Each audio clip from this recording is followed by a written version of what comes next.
अस्सलाम वालेकुम रहमतुल्लाहि वबरकातुहू। भाइयों और बहनों, इस वीडियो में हम उर्दू ट्रांसलेशन करेंगे सूरह नास की, कुल औज़ु बिरब्बिन नास की।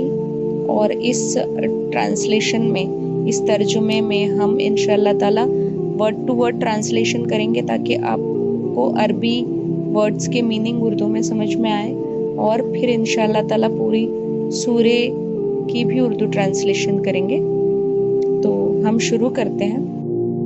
औज़ु बिल्लाहि मिनश शैतानिर रजीम, बिस्मिल्लाहिर्रहमानिर्रहीम। कुल कह दो, औज़ु में पनाह मांगता हूँ, बिरब्बी रब की, अन्नास लोगों के, मलिकी बादशाह की, अन्नास लोगों के, इलाह माबूद की, अन्नास लोगों के, मिन से शर बुराई, वसवासी वसवसा डालने वाले की, खन्नास जो छुप छुप के आ जाए, अल्लज़ी जो युवस्विसु वसवसा डालता है, फी अंदर, सुदूरी सीनों के, अन्नास लोगों के।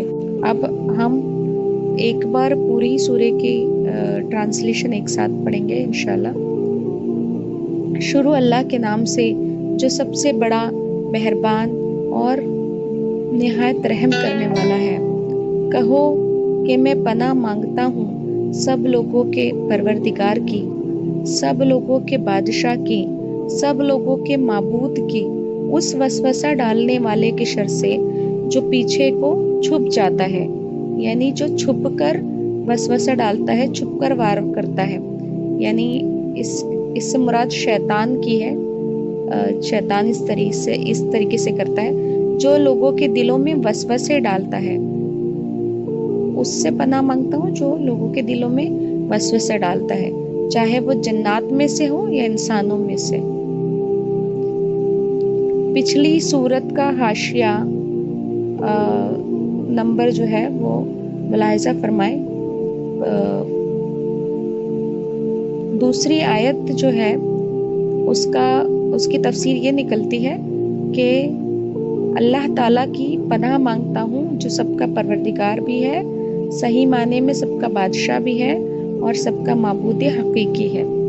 तीसरी आयत का तर्जुमा और तफसीर ये निकलती है कि इस मुस्तनद हदीस में हुजूर नबी करीम सल्लल्लाहु अलैहि वसल्लम का ये इरशाद मनकुल है कि जो बच्चा भी पैदा होता है उसके दिल पर वसवसा डालने वाला शैतान मुसल्लत हो जाता है। जब वो होश में आकर अल्लाह ताला का जिक्र करता है तो ये वसवसा डालने वाला पीछे को दुबक जाता है, और जब वो गाफिल होता है तो दोबारा आकर वसवसे डालता है। चौथी आयत की तफसीर है। कुरान करीम ने सूरे इनाम में बताया है कि शैतान जिन्नात में से भी होते हैं और इंसानों में से भी होते हैं। अलबत्ता शैतान जो जिन्नात में से है वो नज़र नहीं आता और दिलों में वसवसे डालता है, लेकिन इंसान में से जो शैतान होते हैं वो नज़र आते हैं और उनकी बातें ऐसी होती है कि उन्हें सुनकर इंसान के दिल में तरह तरह के बुरे ख्यालात और वसवसे आ जाते हैं।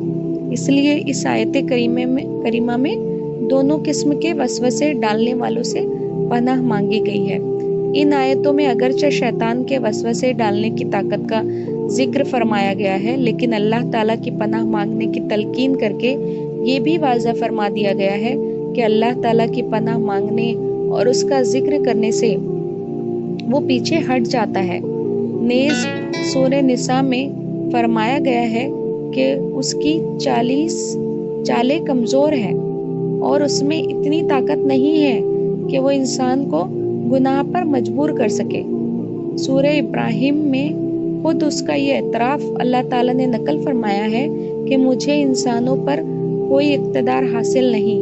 ये तो इंसान की एक आजमाइश है कि वो इंसान को बहकाने की कोशिश करता है, लेकिन जो बंदा उसके बहकाने में आने से इनकार करके अल्लाह ताला की पनाह मांग ले तो शैतान उसका कुछ भी नहीं बिगाड़ सकता।